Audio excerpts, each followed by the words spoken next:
So in some sense, I'm going to have to tell you what the Department of Energy and NASA have done since we met last on February 5 that have called into question their commitments to carrying out the cleanup agreements that they solemnly signed in December of 2010. So from this podium on February 5, the Department of Energy representative told this crowd, that those of you who were there on that meeting, that they were completely committed to the AOC, the cleanup agreement. They said that cleaning up to background was the right thing to do, and that's why they had promised to do it, and that they were completely committed to it.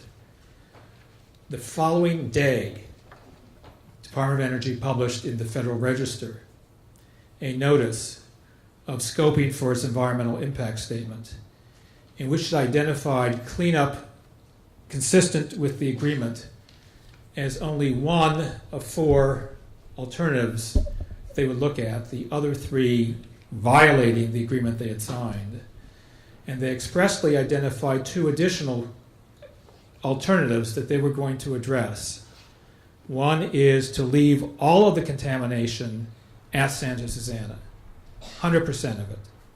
And the second is to leave part of it there and ship off part of it for disposal. The cleanup agreement they signed expressly says that no on-site disposal alternatives will be considered, and no leave-in-place alternatives will be considered. And last year, DOE, in writing, pledged that its environmental impact statement would only address alternatives that were legal, that would comply with the agreement they signed. The day after DOE made its commitment to you here in February, it broke that in the Federal Register notice. And one of the questions I have asked DTSC is, what are you doing about it? At our meeting in February, DTSC got up and pledged that it would enforce those cleanup agreements. And it would be very nice to know what DTSC has done to enforce those agreements now that DOE appears to be breaking them. 2 years ago, DTSC went to the mat when NASA tried to do exactly the same thing. They flew back to Washington, they met with Senator Boxer in her office and the head of NASA, the head of the White House Council on Environmental Quality, and got NASA to come back into compliance. And I would like us to be told, has DTSC gone back to Washington? Has it contacted Senator Boxer, the White House? What has it done to enforce the agreement that it pledged to all of us on February 5 it would enforce? Secondly, those of you who were here on February 5 may remember a little exchange that I had with the NASA representative. I played a bit of videotape in which the Associate Administrator of NASA testified to Congress, and in response to a question from Congresswoman Julia Brownlee, said they were absolutely committed to the AOC, the cleanup agreement. They said that 2 or 3 times, the record of their testimony to the Congress. And so I turned to the NASA representative here and asked, are you still committed? And I think that some of you saw in his body language a lack of clarity, let us say, in that answer. Well, a few weeks later, NASA went ahead and issued a record of decision on its environmental impact statement. And in that record of decision, they said they are putting off a decision as to whether or not to comply with the agreement that they signed regarding the cleanup of the soil. Our question to DTSC is, what is it that DTSC is doing to now get NASA to comply with the agreement that DTSC before us pledged it would enforce? NASA also issued a white paper attacking the agreement that it had solemnly executed. A long document attacking the very thing that it had pledged to do. And in this case, at least, I can say that DTSC has sent a letter of protest back. How effective that letter has been and what else it has done would be helpful for us to know. And then lastly is the issue of DTSC itself. I think for any of you who are reporters that news was just made by Mr. Hume. And I'm grateful that he told us candidly what has happened. He told us that DTSC is now requiring the cleanup for the Boeing parts of the property to be no better than the suburban residential standard. And you've just had a presentation of what that means in terms of what Boeing has been pushing for it.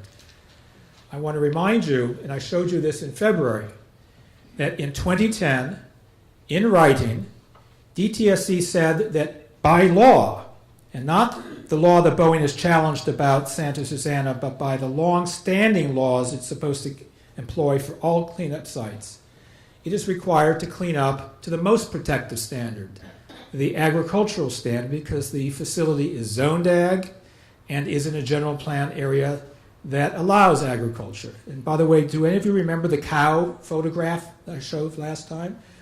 Cows graze on that polluted site. Strontium 90 concentrates in grass, in the cow that eats the grass, in the cow's milk, and in the kids' bones that drink the milk. You don't want cows grazing on strontium 90 contaminated soil, or soil contaminated with anything else. So DTSC said in writing that the general laws, not the law that Boeing challenged, but all law, the laws for all sites, requires them to require the site to be cleaned up to that agricultural standard, the most protective, and that was the equivalent of cleaning up the background.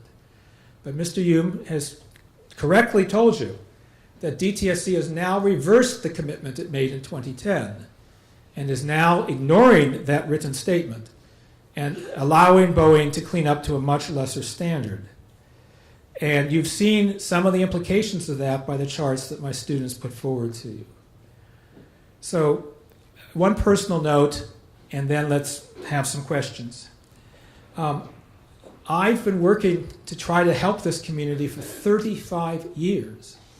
I made the mistake of, when my students brought the documents forward to the NBC, which was here tonight, to expose the meltdown, the television station got a phone call from a woman in Newbury Park who had a child with childhood leukemia. And she said there were 8 other kids in the neighborhood had it as well. And the reporter at NBC said, well, call Hirsch, maybe he'll help you. And I made the mistake of offering to help, never believing that it could be more than half my life. We got those cleanup agreements through and those commitments in 2010. And we now have to fight, in my view, to keep the government agencies living up to those promises. We can't give up. We won in December 2010 and began to lose in January 2011, merely because the administration in Sacramento changed and because a company had some powerful lobbyists. But in any important matter, and this is important because it affects your health, one can beat that power if one is persistent. That's how we got those agreements in the first place. You have had staff members from elected officials here. We need to ask their help to make sure that the agreements that they helped get through are carried out. Because if that doesn't happen, that contamination will remain up there, but it won't stay up there. When it rains, that contamination will flow off the hill. When the wind blows, the wind will carry that contamination off. The only protection for you is to get the source of the contamination cleaned up as promised. And the only way that will happen is if you take some action as well now to get the officials to stop breaking their word. Thank you.